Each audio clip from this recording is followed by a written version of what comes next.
সম্মানিত মুসল্লিবৃন্দ, আজকে জুমার খুতবার সংক্ষিপ্ত সময়ে আলোচনার বিষয়ে হেদায়েত পাওয়ার প্রতিবন্ধকতা। হেদায়েত পাওয়ার প্রতিবন্ধকতা শীর্ষক বিষয়ে সংক্ষিপ্ত বিবরণের চেষ্টা করব। আলাইহি তাওয়াক্কালতু ওয়া ইলাইহি উনীব। আল্লাহ সুবহানাহু ওয়া তাআলা আসমানে জমিনে যত নিয়ামত দান করেছেন, সবচাইতে দামি মহামূল্যবান নিয়ামত হচ্ছে মহাগ্রন্থ আল কোরআনুল কারীম। কোরআনুল কারীম একমাত্র এমন একটি কিতাব, এমন একটি বই, এমন একটি গ্রন্থ, নির্দেশিকা, যেটির মাধ্যমে একমাত্র হেদায়েত পাওয়া সম্ভব। হেদায়েত মহামূল্যবান, সবচেয়ে দামি সম্পদ হচ্ছে হেদায়েত। হেদায়েতের প্রতিবন্ধকতা আমাদের সমাজে আমাদের কি কি হয় এ বিষয়ে সংক্ষিপ্ত বিবরণ। যুগে যুগে নবী এবং রাসূল দুনিয়াতে আসছিলেন মানুষদেরকে হেদায়েত করার জন্য, সঠিক পথ এবং পথের নির্দেশনা প্রদান করার জন্য। অনেক নবী এবং রাসূল তার পরিবারের অনেক সদস্যদেরকে হেদায়েতের রাস্তা দেখাতে পারেননি, বা হেদায়েত করেননি, বা হেদায়েত হয়নি, পায়নি। অনেক নবীর স্ত্রী হেদায়েত পাননি, অনেক নবীর সন্তান হেদায়েত পাননি, অনেক নবীর পরিবারে অনেক সদস্যরাও হেদায়েত পাননি। তার মানে বোঝা যাচ্ছে হেদায়েত আল্লাহ সুবহানাহু ওয়া তাআলা যাকে করেন সেই হেদায়েত পাবেন। আল্লাহ সুবহানাহু ওয়া তাআলা হেদায়েতের প্রতিবন্ধক হিসাবে আমরা প্রথম যে বিষয়টি আনতে পারি সেটি হচ্ছে হেদায়েতের প্রতিবন্ধকতা কি। মানুষ হেদায়েত পায় না কেন, হেদায়েত গ্রহণ করে না কেন? এক নম্বর তালিকায় আমরা আনতে পারি জ্ঞানের স্বল্পতা, অজ্ঞতা, মূর্খতা, বা জ্ঞানের স্বল্পতা সত্ত্বেও জ্ঞানীর ভাব দেখানো। জ্ঞান কম, জ্ঞান অল্প, কিন্তু জ্ঞানীর ভাব দেখানো, পূর্ণাঙ্গ জ্ঞানী হওয়ার ভাব দেখানো। জ্ঞানের স্বল্পতা, কিল্লাতুল ইলম, জ্ঞানের স্বল্পতা হচ্ছে হেদায়েত পাওয়ার একটা অন্যতম প্রতিবন্ধক। আল্লাহ সুবহানাহু ওয়া তাআলা মহাগ্রন্থ আল কোরআন কারীমে বলছেন যে অমিনান নাস মান ইয়াবুদুল্লাহা আলা তরফিন ফাআসাবাহু খায়রু ইতমাআন্না বিহি। মানুষের মধ্যে অনেক অনেক অনেক মানুষ এরকম আছে, জ্ঞান অল্পতার কারণে, জ্ঞান স্বল্পতার কারণে আল্লাহর ইবাদত করে বটে, তবে দ্বিধার মধ্যে থাকে। আল্লাহ সম্পর্কে ব্যাপক জ্ঞান নাই, আল্লাহ সম্পর্কে গভীর জ্ঞান তার অর্জন আর নাই। আল্লাহর কত ক্ষমতা, আল্লাহর পাওয়ার, আল্লাহর তাওহীদ, রুবুবিয়াত, উলুহিয়াত, আসমা ও সিফাত, আল্লাহর দয়া, আল্লাহর রহমত, আল্লাহর ক্ষমাশীলতার গভীরতা সম্পর্কে তার জ্ঞান না থাকার কারণে আল্লাহর ইবাদত করে বটে, তবে আলা হারফেন, এক প্রান্তে বসে থাকার মতো। আল্লাহ বলছেন ফাআসাবাহু খায়রুন ইতমাআন্না বিহি। এই অল্প জ্ঞানী মানুষেরা যখন আল্লাহর ইবাদত করে, তখন তাদের উপর যখন কল্যাণ চলে আসে, ভালো কিছু তাদের অর্জন হয়, ইতমাআন্না বিহি, তৃপ্তি লাভ করে, অন্তর শান্ত হয়ে যায়, তৃপ্তি লাভ করে।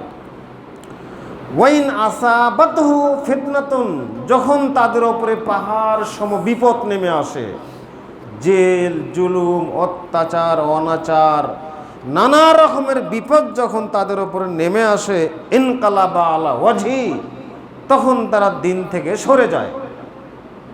দিনের ওপর তখন তারা অটল অবিচল থাকে না। কেননা জ্ঞানের অল্পতার কারণে, জ্ঞানের স্বল্পতার কারণে। তাহলে জ্ঞানের স্বল্পতা হচ্ছে দিন পালনের সবচেয়ে বড় প্রতিবন্ধকতা।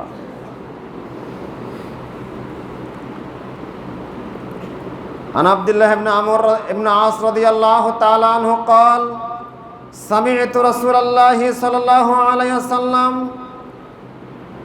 إن الله لا يقبض العلم انتزاعا ينتزعه من العباد ولكن يقبض العلم بقبض العلماء حتى لا يبقى عالما اتخذ الناس رؤوسا جهلا فافتوا بغير علم فضلوا وضلوا বুখারী। সম্মানিত উপস্থিতি, আল্লাহ সুবহানাহু ওয়া তাআলা এই আয়াতের ব্যাখ্যায়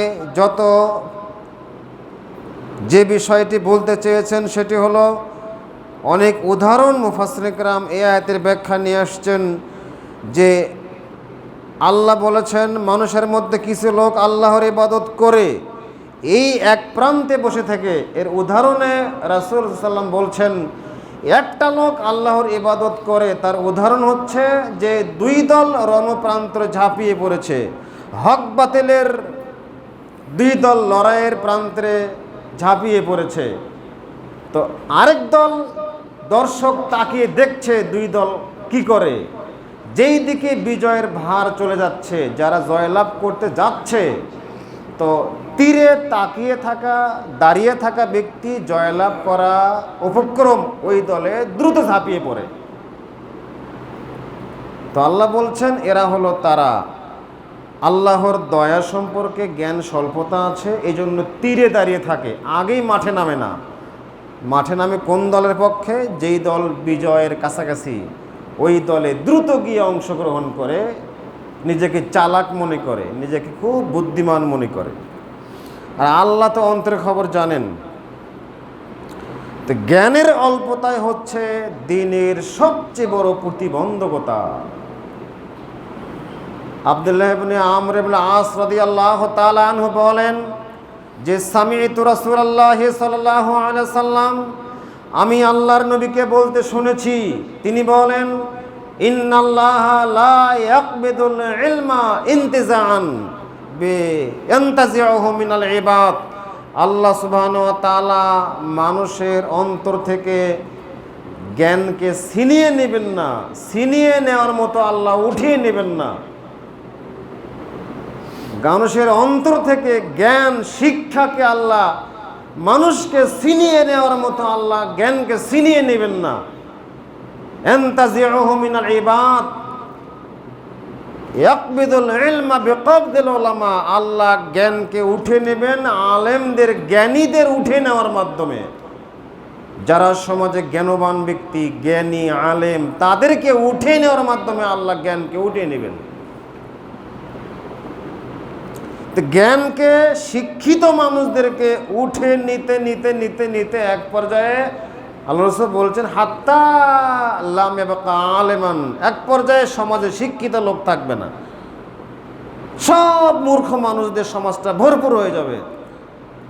তখন ইত্তাখাযান নাসু রুসান জুহালান, তখন মানুষেরা মূর্খ অশিক্ষিত লোকদেরকে নেতা হিসেবে গ্রহণ করবে। তো ফাফতাউ বিগরি ইলমিন, অশিক্ষিত লোকদেরকে যখন মানুষেরা নেতা বানিয়ে নেবে, তখন সেই নেতাদেরকে বিভিন্ন মাসাইল জিজ্ঞাসা করবে। ফাফতাউ বিগরি ইলমিন, শিক্ষা না থাকার কারণে, ইলম না থাকা সত্ত্বেও তারা ফতোয়া প্রদান করবে। আল্লাহ রাসূল বলছেন ফাদাল্লু ওয়াদাল্লু, যে বিনা ইলমে যারা ফতোয়া প্রদান করলো, এ নিজে অন্যদেরকে পথভ্রষ্ট করলো, নিজেও পথভ্রষ্ট হয়ে গেল।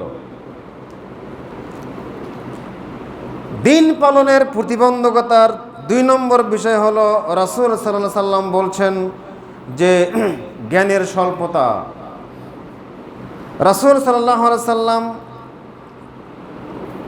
মহাগ্রন্থ আল কোরআনুল কারীমের অনেকগুলো আয়াতের ব্যাখ্যায় বলেছেন, আল্লাহ বলছেন যে আল্লাহু লা ইয়াহদিল কওমাজ জালিমিন, সূরা বাকারা 264 নম্বর আয়াত, সূরা মায়েদার 183 নম্বর আয়াত, সূরা আলে ইমরানের 83 নম্বর আয়াত।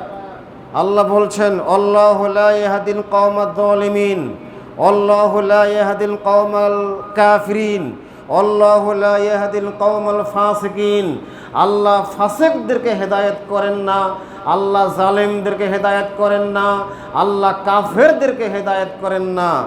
তাহলে এখানে আমরা দেখতে পাচ্ছি রাসূল সাল্লাল্লাহু আলাইহি সাল্লামের যুগে অনেক কাফের ইসলাম গ্রহণ করেছে, অনেক জালেমতে ইসলাম গ্রহণ করেছে, অনেক ফাসিকতে ইসলাম গ্রহণ করেছে।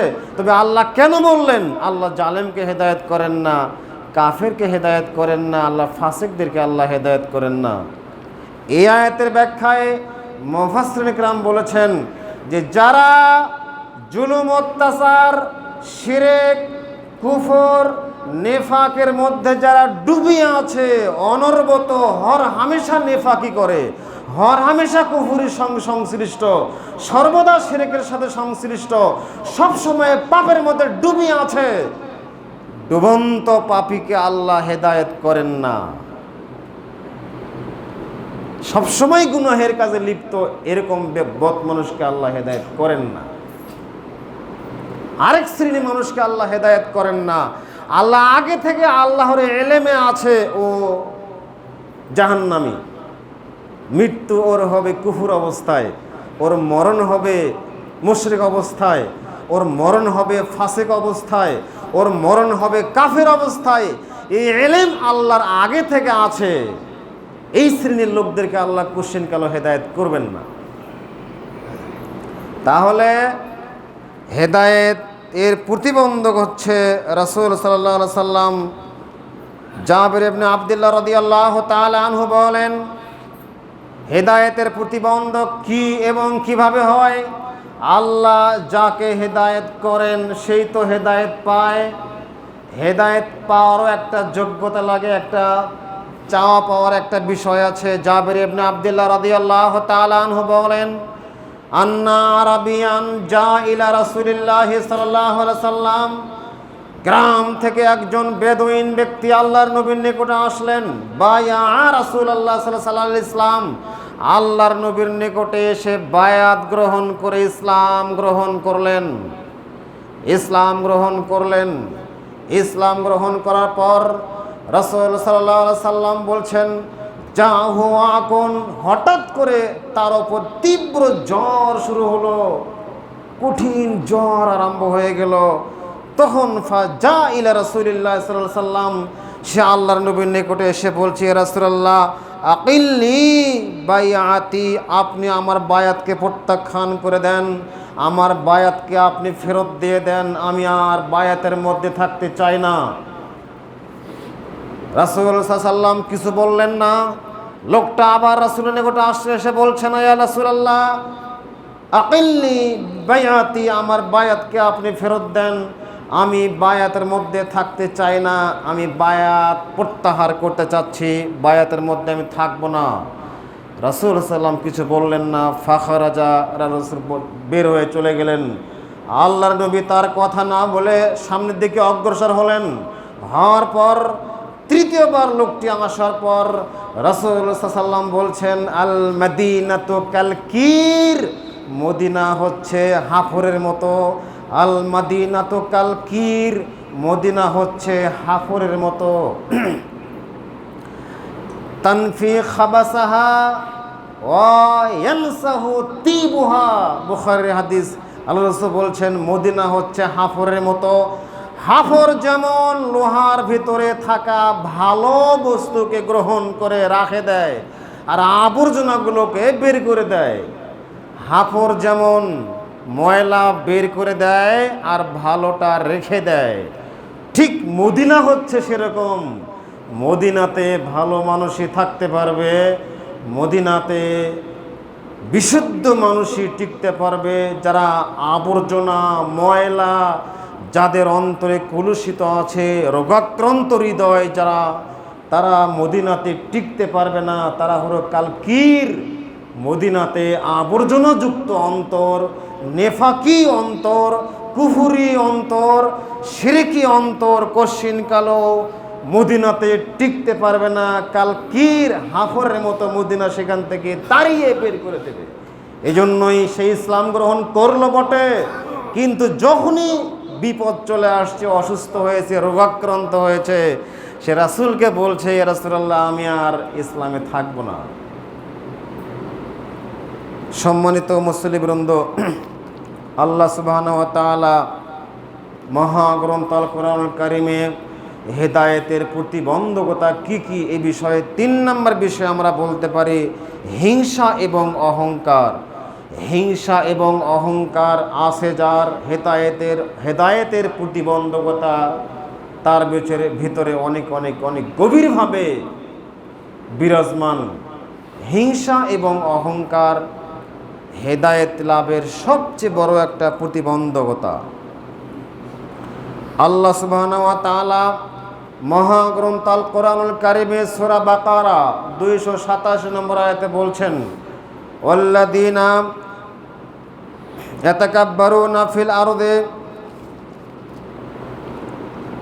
সাসরিফু আলা আন আয়াতি আল্লাযীনা ইয়াতাকাব্বারুনা ফিল আরদি বিগাইরিল হক ওয়া ইন ইয়ারাউ কুল্লা আয়াতিন লা ইউমিনু বিহা ওয়া ইন ইয়ারাউ সাবিলা রুশদি লা ইয়াত্তাখিযুহু সাবিলা ওয়া ইন ইয়ারাউ সাবিলাল গায়য়্যি ইয়াত্তাখিযুহু সাবিলা যালিকা হুয়াল খুসরানুম মুবিন। আল্লাহ সুবহানাহু ওয়া তাআলা বলছেন যে যাদের অন্তরে অহংকার আছে, যারা জমিনে অহংকার বশত, গর্ববশত, হককে প্রত্যাখ্যান করা বশত যারা চলাফেরা করে এবং তাদের সামনে অনেক নিদর্শন, আল্লাহর আয়াত, আল্লাহর নিদর্শন, অলৌকিকতা প্রকাশ পাওয়ার পরেও তারা হেদায়েতের পথ গ্রহণ করে না। আল্লাহ বলছেন, ইন্নাল্লাযীনা ইয়াকতুমুনা মা আনজালাল্লাহু মিনাল কিতাব ওয়া ইয়াশতারুনা বিহি থামানান কলিলা উলাইকা মা ইয়াকুলুনা ফি বুতুনিহিম ইল্লান নার। আল্লাহ বলছেন, নিশ্চয়ই যারা আমি যা নাজিল করেছি সেগুলো গোপন করে।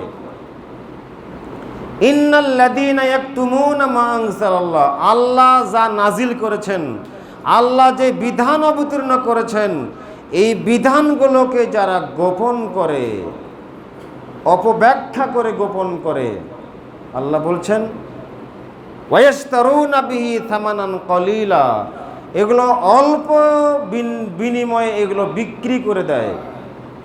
উলাইকা মা ইয়াকুলুনা ফি বুতুনিহিম ইল্লান নার, তাদের অন্তরে তারা শুধু আগুনই প্রবেশ করায়, তাদের পেটের ভিতরে, তাদের উদরে তারা শুধু আগুনই প্রবেশ করায়, অন্য কিছু প্রবেশ করতে পারে না পেটের ভিতরে আগুন ছাড়া।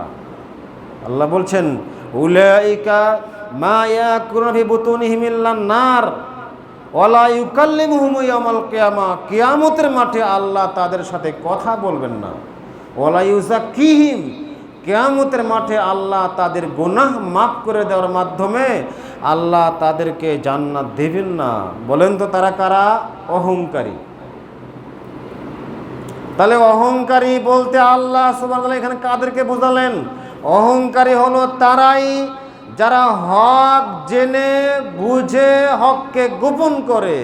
কেন গোপন করে? পদমর্যাদা চলে যাবে, চেয়ার চলে যাবে, সম্মান চলে যাবে, মর্যাদা চলে যাবে, রাজত্ব চলে যাবে, খেলাফত চলে যাবে, সমাজের সম্মান চলে যাবে।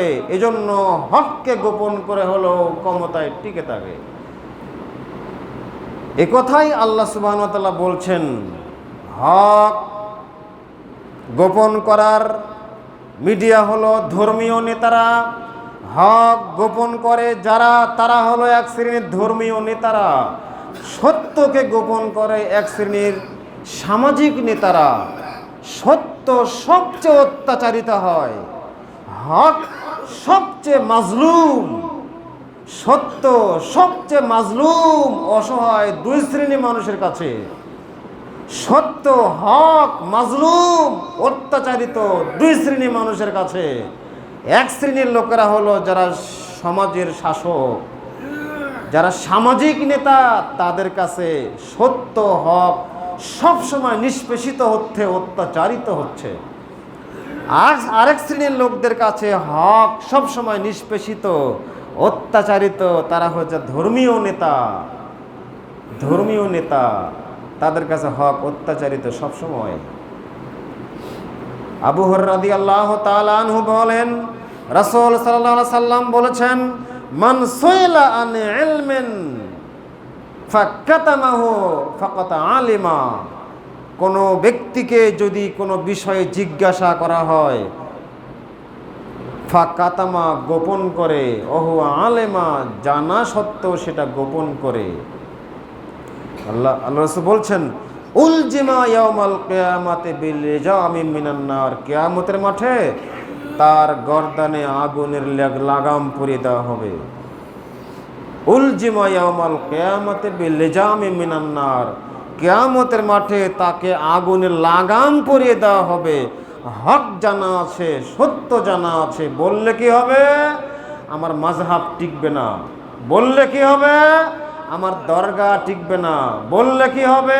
হক প্রকাশ করলে কি হবে? আমার দরগা শরীফ টিকবে না, তাবিজের ব্যবসা টিকবে না, আমার দরগা শরীফ টিকবে না, মাজার টিকবে না, আমার রাজত্ব টিকবে না। সবাই আমাকে খুব ভক্তি করে, বিশ্বাস করে, আমার ওপর অনেক কিছু নির্ভর করে। এই কথা বললে আমার সব মসনদ চুরমার হয়ে যাবে, ধ্বংস হয়ে যাবে। এই জন্য সে হক প্রকাশ করে না। আল্লাহ রাসূল বলছেন, উলজিমা ইয়াউমাল কিয়ামাতি বিলিজামিন মিনান নার, কিয়ামতের মাঠে তাকে আগুনের লাগাম পরিয়ে দেওয়া হবে। বলছিলাম, পৃথিবীতে অহংকারী, সবচেয়ে বড় অহংকারী কে বলেন তো? সবচেয়ে অহংকারী কে? শয়তান। সবচেয়ে বড় অহংকারী কে? শয়তান। সবচেয়ে ক্ষমতাশীল কে? আল্লাহ সুবহানাহু ওয়া তাআলা। তো আল্লাহ সুবহানাহু ওয়া তাআলার সামনে সেদিন আল্লাহ ইবলিসকে মারদুদ করলেন, বের করলেন, বিতাড়িত করলেন। সেই দিন আল্লাহর মুখের সামনে মারদুদ শয়তান আল্লাহকে বললেন, আল্লাহ ফাকাত আদাল্লানি, তুমি তো আজকে আমাকে পথভ্রষ্ট করলে, ঠিক আছে আমি যাচ্ছি। সুম্মা লাআতিয়ান্নাকুম মিন বাইনি আইদিহিম ওয়া মিন খালফিহিম ওয়া আন শামাইলিহিম ওয়া আন আইমানিহিম, ঠিক আছে আমি চলে যাচ্ছি। লাকুউদান্না লাহুম সিরাতাকাল মুস্তাকিম, আমি তোমার বানি আদমের পথে ঘাটে, সামনে পিছনে, ডানে বামে উৎপেতে বসে থাকবো।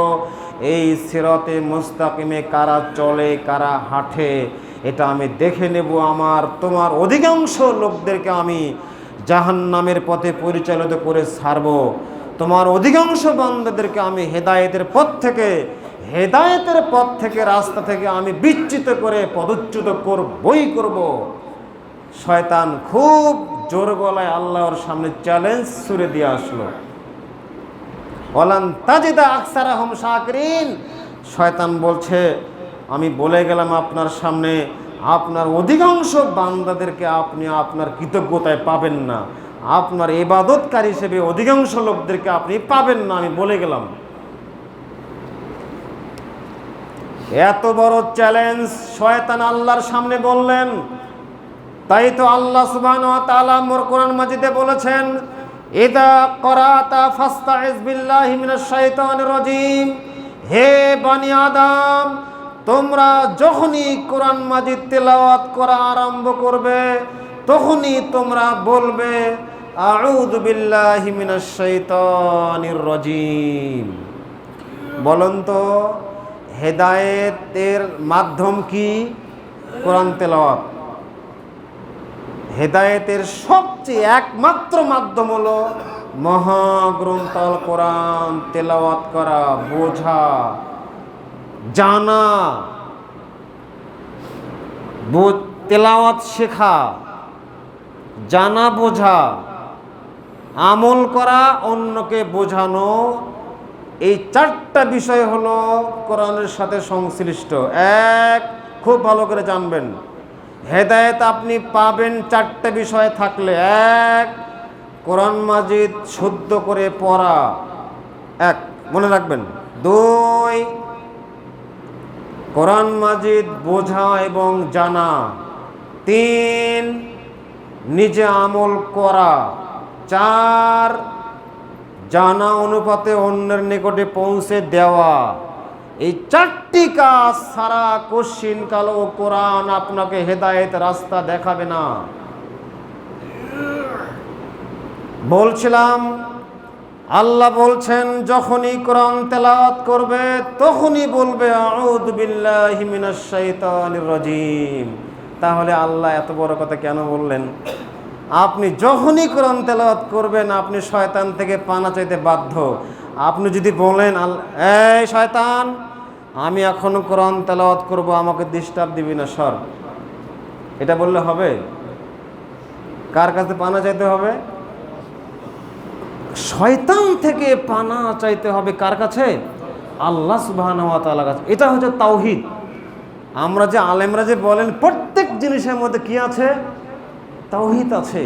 তাহলে আপনার আন্তরিকভাবে ইতিকাদ, ঈমান, বিশ্বাস থাকবে যে যখনই আমি বলবো আউযু বিল্লাহি মিনাশ শাইতানির রাজিম, শয়তান পরাজয়, শয়তান পরাজিত হয়ে গেল, শয়তান মারদুদ, আমি বিজয়ী হয়ে গেলাম। আপনি প্রত্যেকবার যতবার কোরআন হাতে নেন ততবার বলতে হবে আউযু বিল্লাহি মিনাশ শাইতানির রাজিম। তার মানে কোরআন পড়লেই আপনি হেদায়েত পেয়ে যাবেন। এজন্য শয়তান সব সময় এই জায়গায় উৎপেতে বসে থাকে যাতে মানুষ কোরআন পড়তে না পারে, যাতে মানুষ কায়দা হাতে না নেয়, কোরআন থেকে দূরে থাকে। কোরআন থেকে দূরে রাখতে পারলেই শয়তান সাকসেস। আরেকটা সাকসেস হলো এক শ্রেণীর লোক মনে করছে আমি কোরআন রিডিং পড়তে পারি, আমি কোরআন জানি। এটা একটা মূর্খতা। কোরআন রিডিং পড়তে পারি মানে আমি কোরআন জানি, আমি কোরআন পড়া শিখেছি, আমি কোরআনে এলেম আমার আছে, কোরআনে এলেম আমার আছে। কিভাবে আছে? আমি গত রমজানে বাসায় হাফেজ রেখে কোরআন পড়তে শিখেছি, তার মানে কোরআনে এলেম আছে। এর মধ্যে সীমাবদ্ধতা। এটা একটা হেদায়েতের সবচেয়ে বড় প্রতিবন্ধকতা।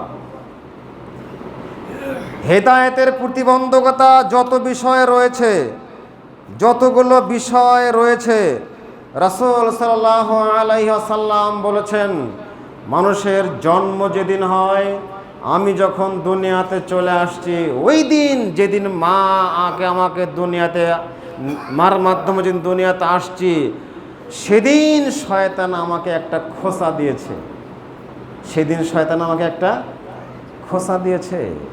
দেখেন শয়তানের আক্রমণ, শয়তানের হামলা কবে থেকে শুরু হয়েছে? যেদিন আমার জন্ম হয়েছে সেদিন থেকে উৎপেতে বসে আছে।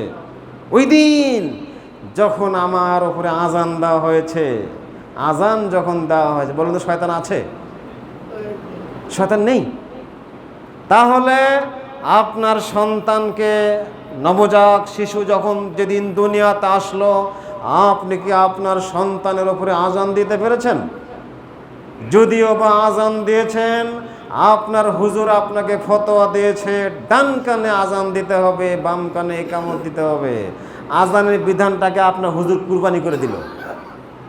রাসূলের সুন্নতে আজানের নিয়ম, যে নিয়ম পালন করলে ইবলিস পরাজিত হয়ে যাবে শুরু থেকেই, ওই নিয়মের মধ্যে ইবলিস মার্কা হুজুর ফতোয়া দিয়ে সুন্নাতটাকে বেদাতে পরিণত করে দিল। এই সুন্নাতটাকে উৎখাত করে দিয়ে হুজুর বলছে, বললাম, ওই যে বললাম, বিনা এলেমে ফতোয়া দিয়ে নিজেও পথভ্রষ্ট হবে, অপরকেও পথভ্রষ্ট করবে। তার মানে হুজুর বলছে ডান কানে আজান দিতে হবে, বাম কানে ইকামত দিতে হবে। দেন সব শেষ। আজান দিলেন ঠিক, বেদাতি পন্থায় সব শেষ। মানে নেকিগুলো পাপে পরিণত হয়ে গেল। আজান কিন্তু ঠিকই হলো।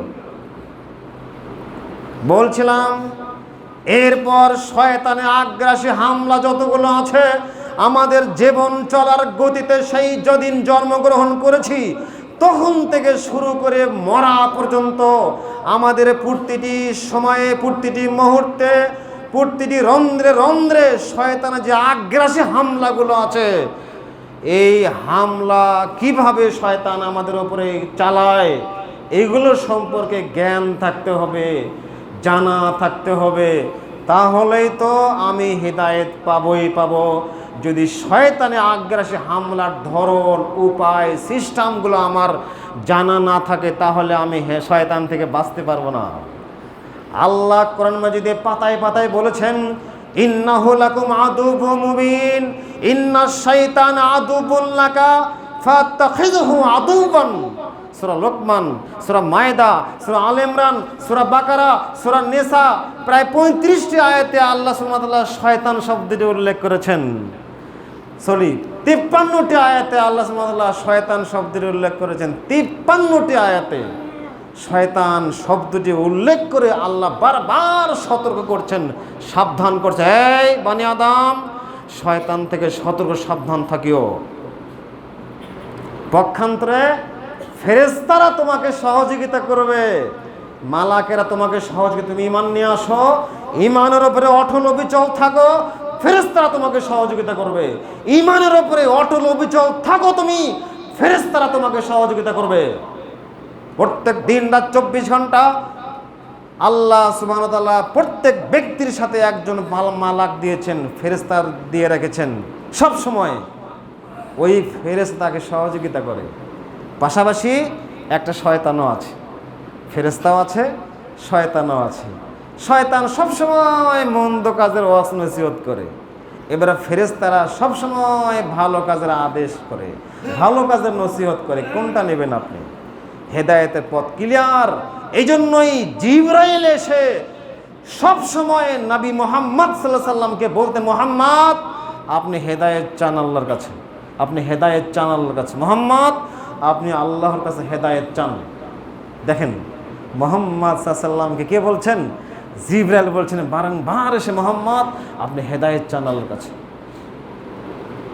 এই জন্যই যত 5 ওয়াক্ত সালাতে 17 বার আমি আল্লাহকে বললাম, ইহদিনাস সিরাতাল মুস্তাকিম, আল্লাহ তুমি আমাকে সিরাতুল মুস্তাকিমের পথ দেখাও। 17 রাকাত ফরজ সালাতে বারংবার বলছি আমি। এবার 12 রাকাত সুন্নাত নফলে আমি বারবার বলছি, ইহদিনাস সিরাতাল মুস্তাকিম, আল্লাহ তুমি আমাকে সিরাতুল মুস্তাকিমের পথ দেখাও। আল্লাযীনা আন'আমতা আলাইহিম, আল্লাহ ওই সমস্ত লোকদের পথের পথিক বানাও যাদের প্রতি তুমি নিয়ামত দান করেছো। যারা নিয়ামত পেয়েছে তারা কারা? আন-নাবিয়িন ওয়াস সিদ্দিকিন ওয়াস শুহাদা ওয়াস সালিহিন। আল্লাহ তুমি আমাকে নবীদের মধ্যে শামিল করো, সিদ্দিকিনদের মধ্যে শামিল করো, শুহাদার মধ্যে শামিল করো, সালিহিনদের মধ্যে তুমি আমাকে শামিল করো।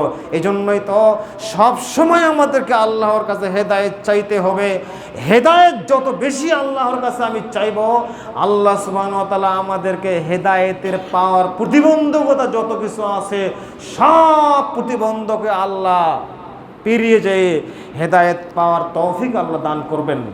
সম্মানিত মুসলিমবৃন্দ, এজন্যই আমরা বলি হেদায়েত লাভের সবচেয়ে বড় প্রতিবন্ধক হলো আমাদের জানি শত্রু ইবলিস। আমাদের জানি শত্রু ইবলিস। আল্লাহ সুবহানাহু ওয়া তাআলা বলছেন, ইন্নাশ শাইতানা আদুউন লাকুম, শয়তান তোমাদের চরম শত্রু, ফাত্তাখিযহু আদুওয়ান, তোমরা শয়তানকে শত্রুই মনে করো। ইন্নাহু ইয়া'মুরুকুম বিল ফাহশা, শয়তান তোমাদেরকে সব সময় 24 ঘন্টা অন্যায় কাজ করার, অশ্লীল কাজ করার, গুনাহের কাজ করার, আর যেই কাজ করলে আল্লাহ অসন্তুষ্ট হয় এমন কাজ করার শয়তান তোমাদেরকে নসিহত করে সব সময় 24 ঘন্টা। সম্মানিত উপস্থিতি, শয়তান মানুষের সামনে অনেক সময় অন্যায় নিগৃহীত রূপ নিয়ে আসে, শয়তান অনেক সময় ভালো রূপ নিয়েও আসে।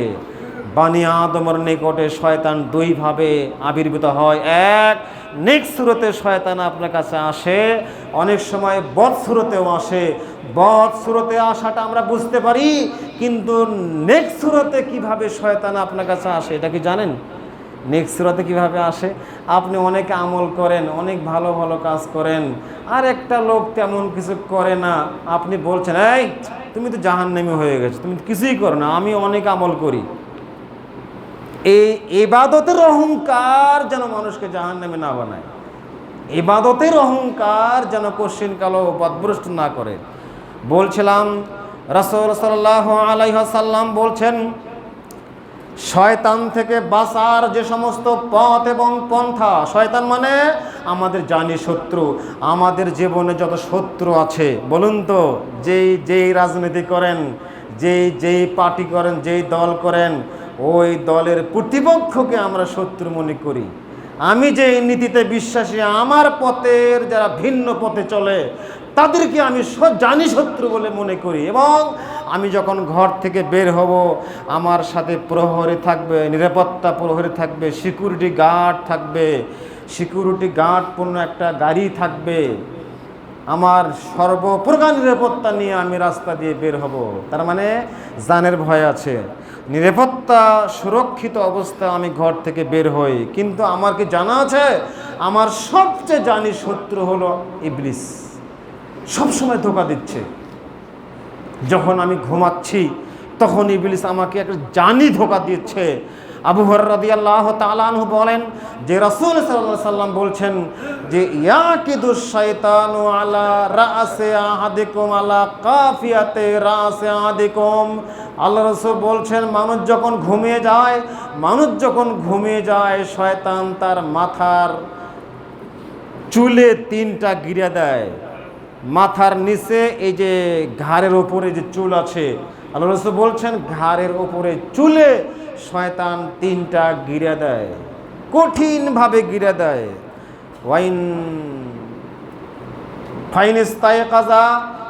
ফাইনিস্তায়কাজা ফাযাকারাল্লাহ, যখন সে ঘুম থেকে জাগ্রত হয়েছে বলল আলহামদুলিল্লাহিল্লাযী আহইয়ানা বা'দা মা আমাতানা ওয়া ইলাইহিন নুশুর।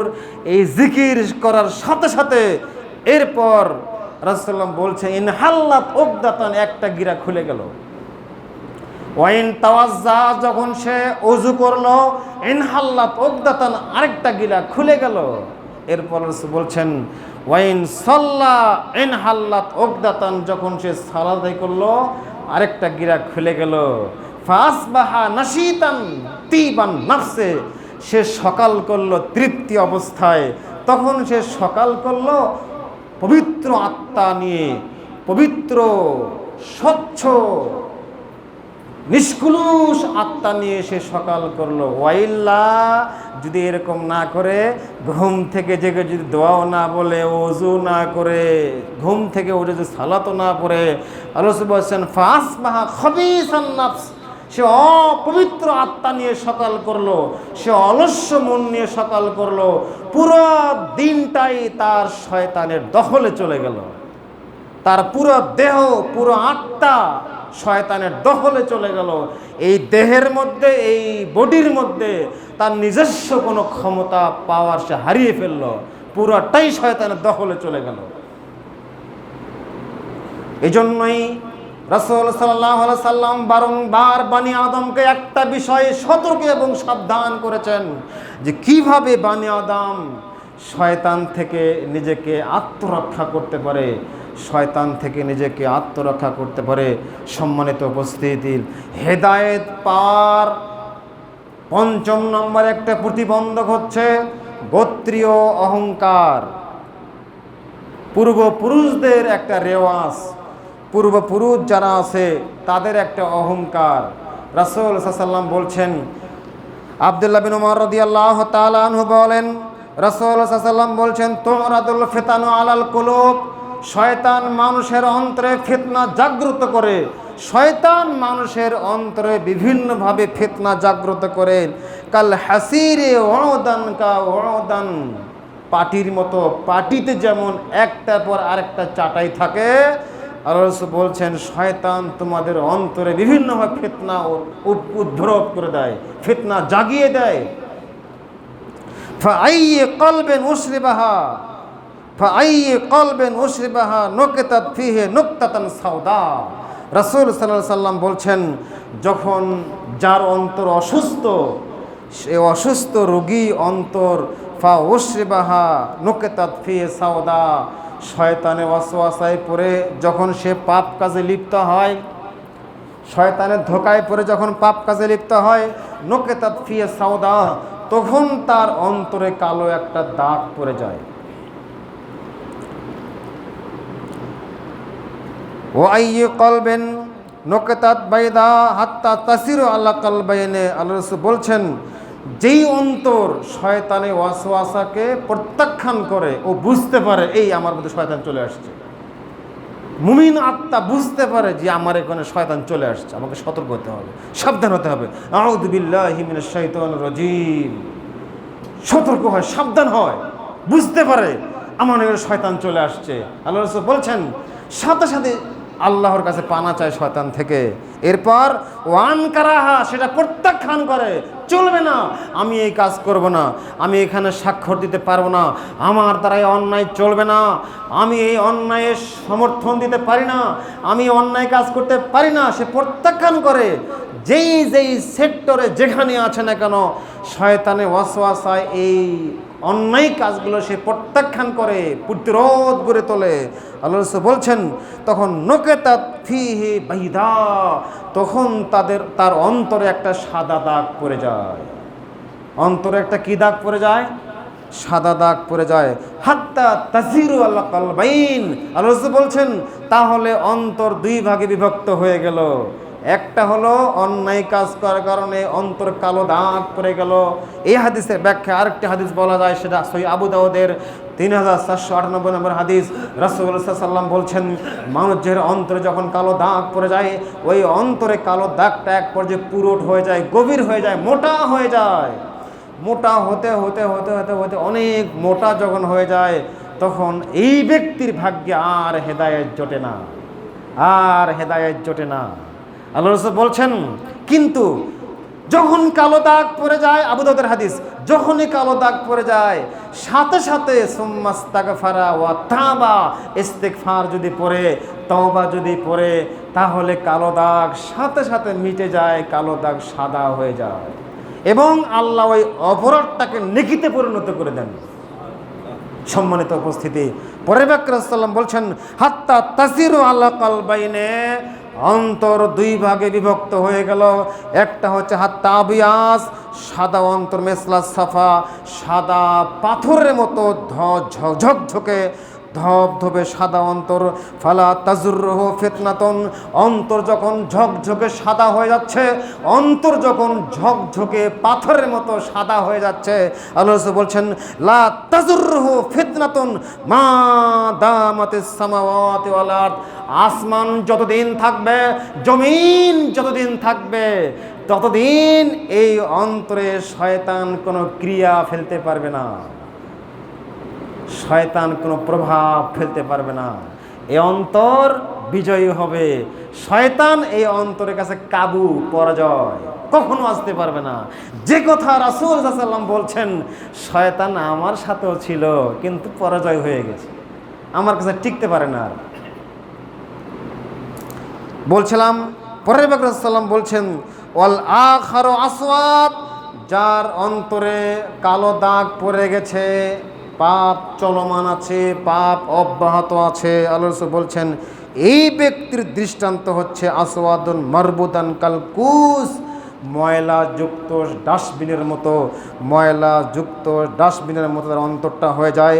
লা ইয়ারিফু মারুফান ওয়ালা ইউনকিরু মুনকারান, তখন সে কোনটা ভালো বুঝতে পারে না, কোনটা মন্দ সে বুঝতে পারে না, তার কাছে সব একাকার হয়ে যায়, ভালো মন্দ বোধশক্তি তার মধ্যে থাকে না।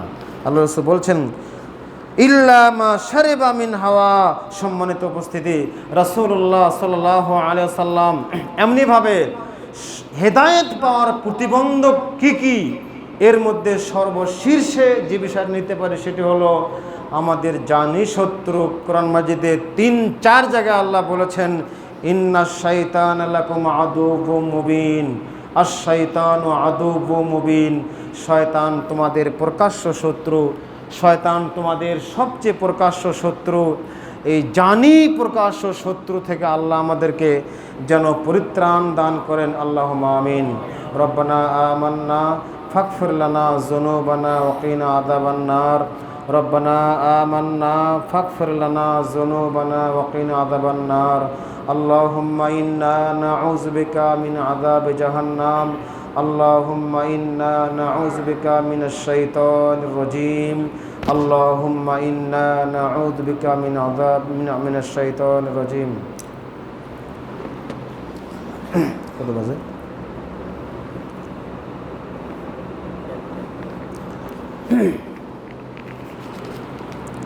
ইন্নাল হামদুলিল্লাহি ওয়াহদা ওয়াসসালাতু ওয়াসসালামু আলা মান লা নাবিয়্যা বা'দা। قال الله سبحانه وتعالى, আল্লাহ সুবহানাহু ওয়া তাআলা সূরা সাফফাতে বলেছেন যে আল্লাহ সুবহানাহু ওয়া তাআলা সূরা সাফফাত, সূরা জারিয়াত, সূরা আনআম, সূরা মায়দা, এই চারটি সূরাতে আল্লাহ সুবহানাহু ওয়া তাআলা একটি আয়াত বারবার বানি আদমকে বলছেন যে হে বানি আদম, শয়তান তোমাদেরকে এবং শয়তানের দলবল সহ তোমাদেরকে মিনা সাহাবিস সাঈর, জাহান্নামের স্থায়ী সদস্য বানিয়ে দেওয়ার জন্য শয়তান সবসময় তোমাদের ব্যাপারে বদ্ধপরিকর ভূমিকা পালন করে। সুতরাং হেদায়েত পাওয়ার সবচেয়ে বড় প্রতিবন্ধকতা হলো ইবলিস, শয়তান। আল্লাহ তুমি আমাদেরকে জানি শত্রু ইবলিসের ওয়াসওয়াসা থেকে আমাদেরকে হেফাজত করো, আল্লাহুম্মা আমিন। দিন থেকে শুরু করে সকালের ঘুম থেকে জাগা থেকে শুরু করে ঘুম থেকে জাগার দোয়া আলহামদুলিল্লাহিল্লাযী আহইয়ানা, এটা থেকে শুরু করে আগামী দিনে ঘুমা পর্যন্ত, পরে রাতে ঘুমানো পর্যন্ত, প্রত্যেকটি মুহূর্তে ঘুম থেকে জাগা সহ, টয়লেটে যাওয়া সহ, টয়লেটে গেলে টয়লেটে যাওয়ার দোয়া যদি না পড়ি তাহলে শয়তান আমার প্রতি বিজয়ী হয়ে গেল। খানা শুরু করলাম বিসমিল্লাহ না বললে তাহলে আমার খানাতে শয়তান যোগ হয়ে গেল। সম্মানিত বোন, আপনাকে বলছি, যখন সন্তানকে আপনি দুধ খাওয়াচ্ছেন বিসমিল্লাহ না বললেন তাহলে আপনার দুধের স্তনের মধ্যে সন্তানের সঙ্গে শয়তানও স্তন পান করলো। এবং প্রতিটি কাজে শুরুতে বিসমিল্লাহ না বললে, যেখানে যে নিয়মে মাসনুন দোয়া যেভাবে বর্ণিত হয়েছে, এই হুবহু মাসনুন দোয়ার মাধ্যমে যদি দিন পার না করি তাহলে শয়তানের সব কাজ শয়তানের দখলে চলে যাবে। আল্লাহ তুমি আমাদেরকে মাসনুন দোয়াগুলো মুখস্থ সহ শয়তানের ওয়াসওয়াসামূলক বাসারমূলক যত দোয়া আছে এগুলো পঠন এবং পাঠের মাধ্যমে শয়তানের কুমন্ত্রণা থেকে আমাদেরকে রক্ষা পাবার তৌফিক দান করো, আল্লাহুম্মা আমিন। রব্বানা আমান্না ফাগফির লানা যুনুবানা ওয়া কিনা আযাবান নার।